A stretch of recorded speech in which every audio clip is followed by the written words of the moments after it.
So welcome back, Northridge Nation, and we get a chance to sit down here with the Lite Brite Nation. That's Brittany and Kevin from the Lite Brite YouTube channel, and we get a chance to talk with them.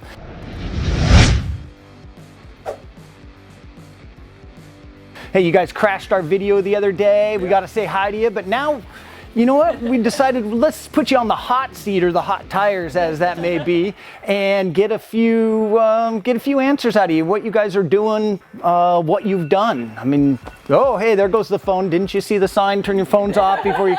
It's actually on silent. It's just an alarm. All right, so you had some questions come in for us after the little crash party. Oh yeah. We threw it up on Instagram. Hey, what would people like to know about you guys? And one of the first questions we got was, what got you into Jeeping, or what got you into four-wheel drives? Because you actually had a Toyota before you had the Jeeps. I had a Land Cruiser. Well, I grew up in Las Vegas, and when I was a kid, I actually had a '93 Toyota pickup that I used to just thrash. I was 16, I didn't care about it, right? It was a four-wheel drive, stick shift. I mean, we thought it did anything and everything. So that started way back when, but what happened? I mean, we bought a Land Cruiser because of our buddy. We had a friend that bought a Land Cruiser, so then we got one because it looked like a lot of fun. Yeah. And then we moved to Colorado, and it's pretty much a law that when you move to Colorado, you have to buy a Jeep. I'm pretty sure it's in their code somewhere. All right, fair enough.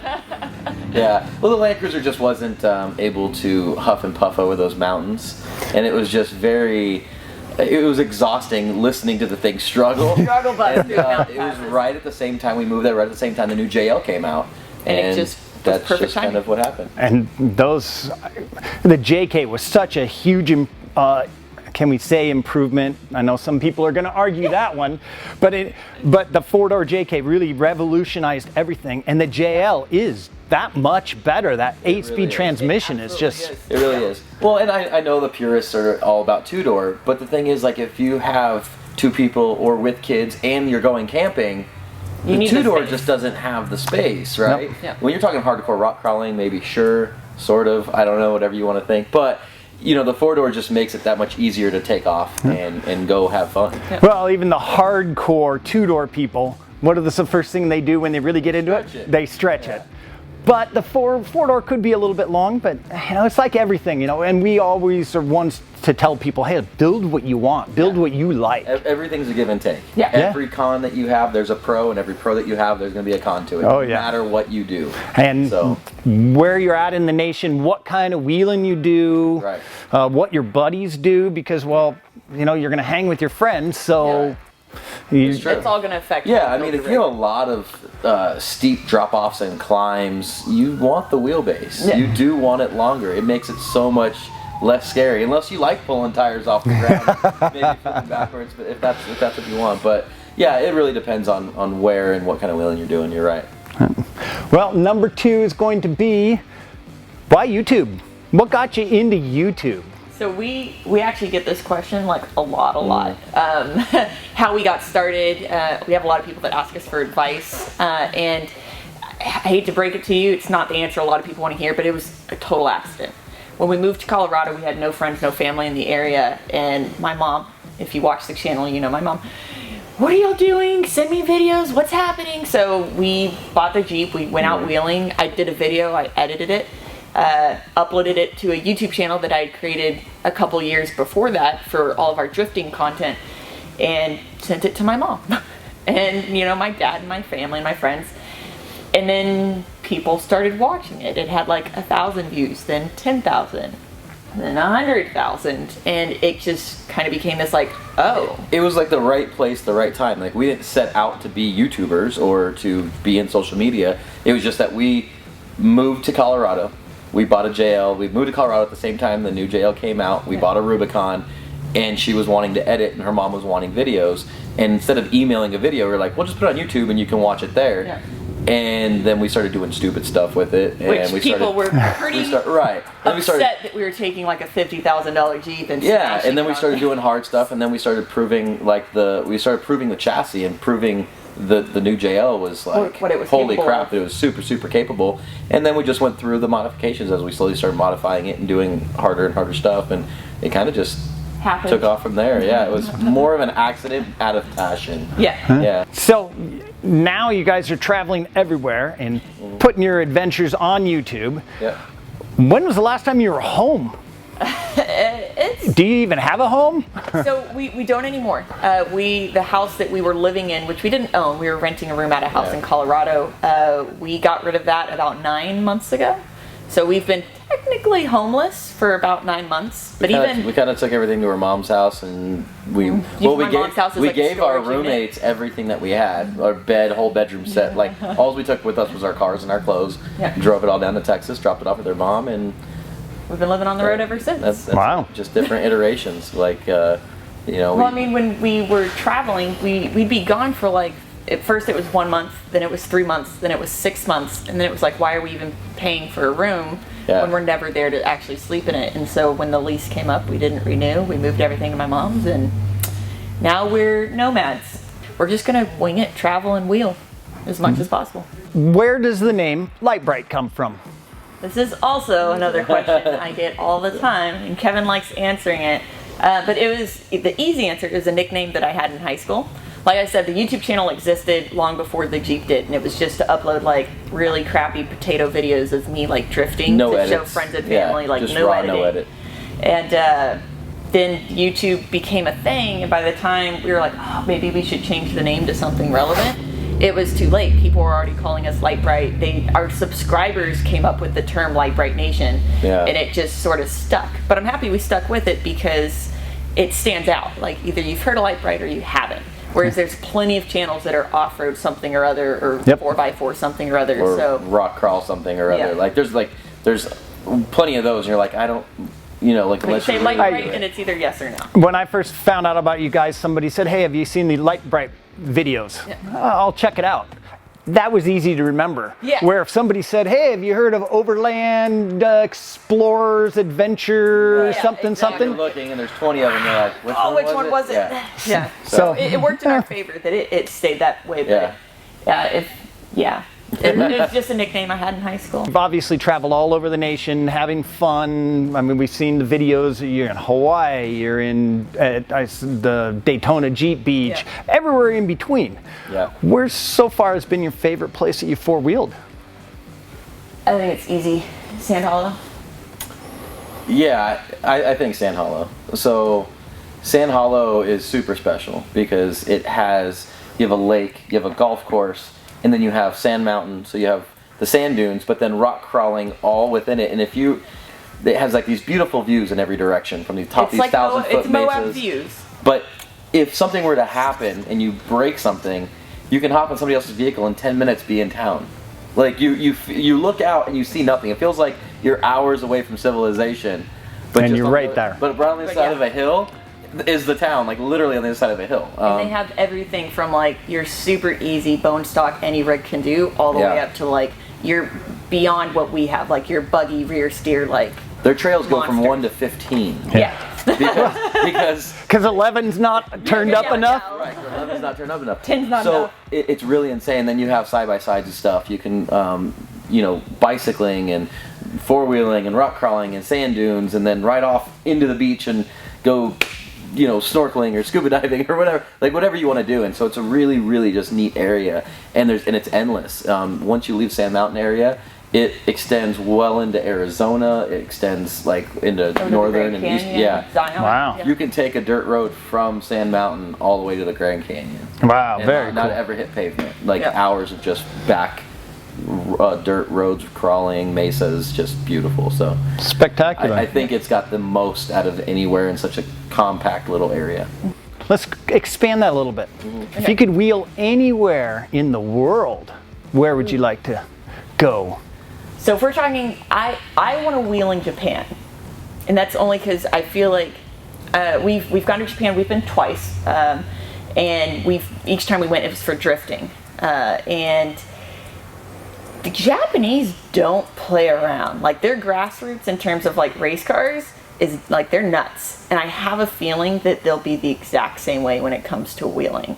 And so They do have some trails up there. I feel like it would be a pretty interesting place to go wheeling with some Japanese. They're just super fun. They're super. I would say like a month trip across Australia would be super cool. Oh yeah. Like really get doing into it. yeah. Like do the whole outback. Like do the whole like you're in the middle of nowhere. There's nothing. It's all on your own. We watched a couple of the Australian YouTubers. I would think they've been pretty gnarly. I would think that Africa's also a big enough place that somewhere in Africa's got to be pretty amazing. I feel like more things in Africa want to kill you than even Australia. Yeah. Okay. Well, I mean, I'm just saying, like, as far as exploration goes, going wheeling anywhere, it would be really cool. I think we'd have to do some research, but I think there'd be some pretty cool places.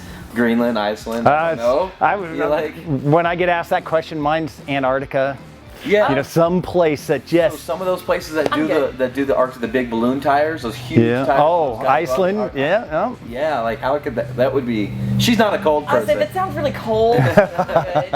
This has to do with where you've wheeled, where you've been. You've been to all kinds of events. What's been your favorite event?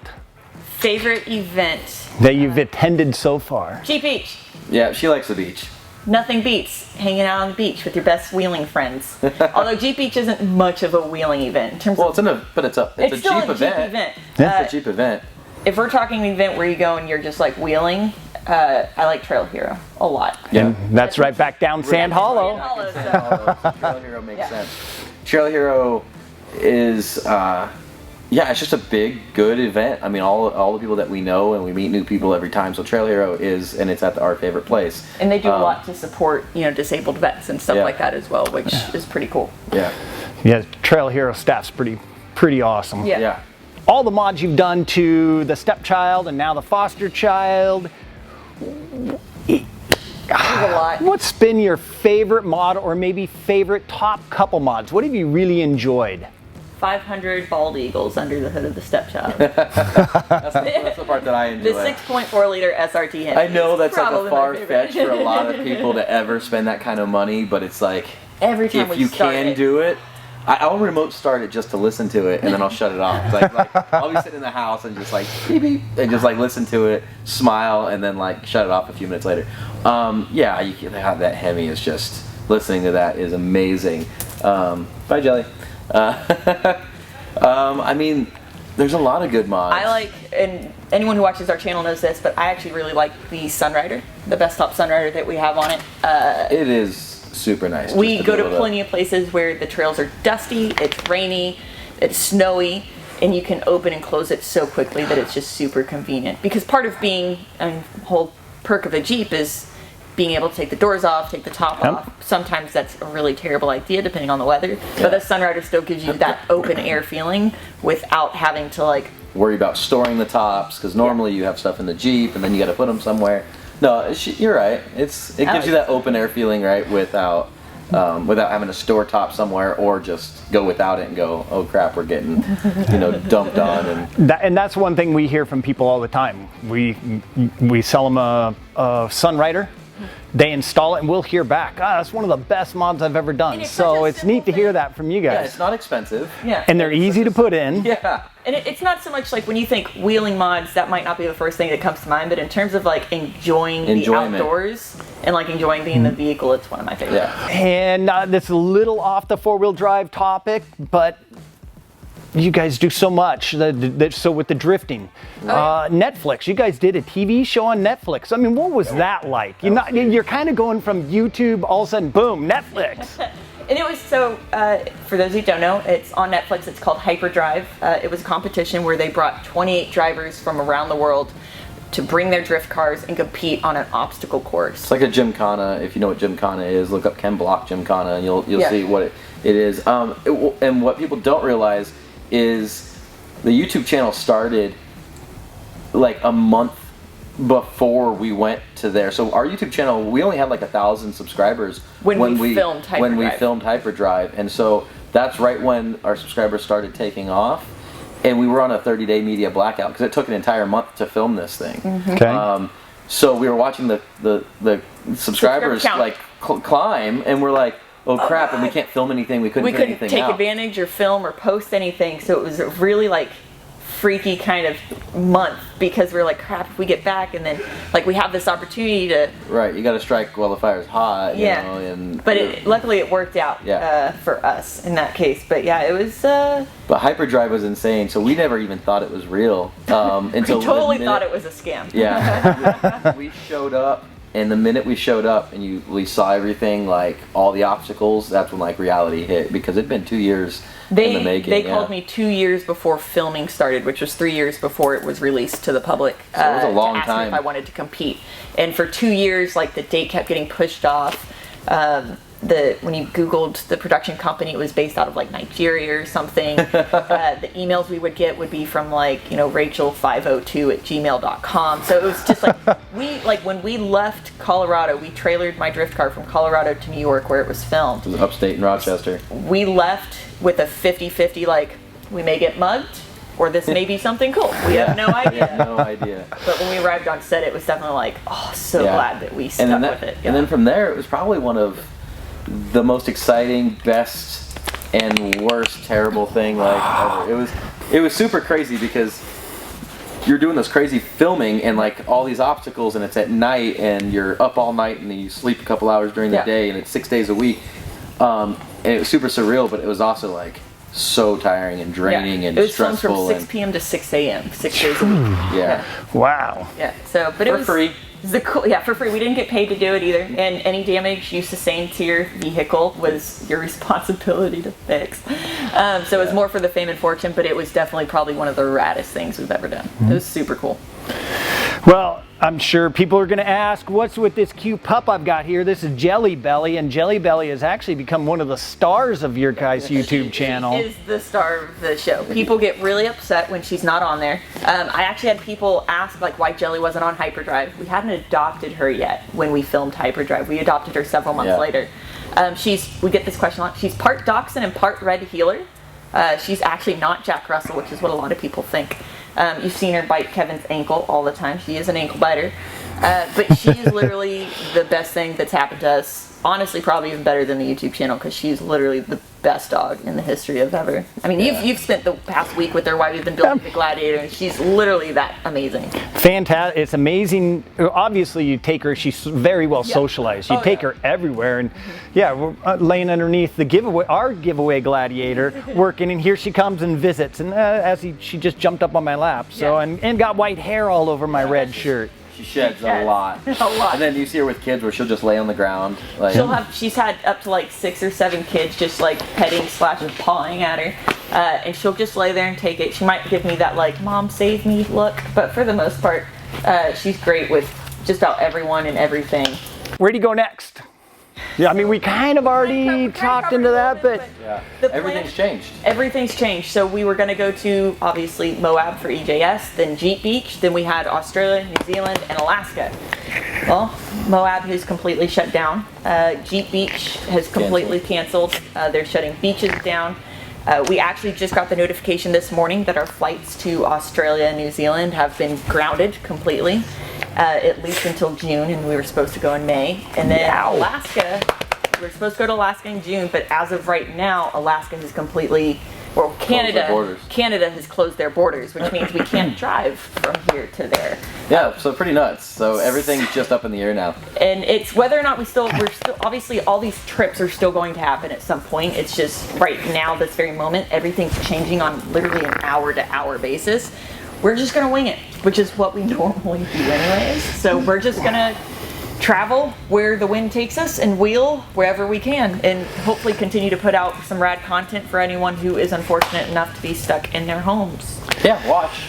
Hey, for those of you who haven't seen the Northridge 4x4 giveaway Gladiator, go to northridge4x4.com, hit the giveaway Gladiator button, and check it out. Enter for that. For those of you who don't know about Lite Brite Nation, or the Lite Brite YouTube channel, definitely go to YouTube, punch in Lite Brite, check out some of their videos, and I believe there you'll find where... So our giveaway is on e3offroad.com. Yeah. e3offroad.com. Right. Yep.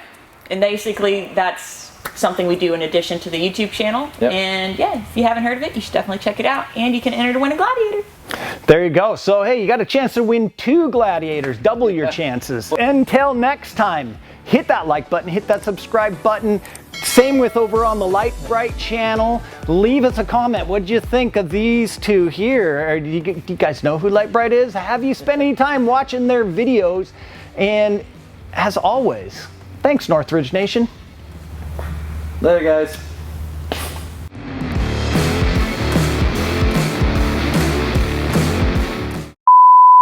All right, that's a wrap. Sweet. Tell you. Now you can get lunch. Yeah, let's get food. Food? Why did the belly get one?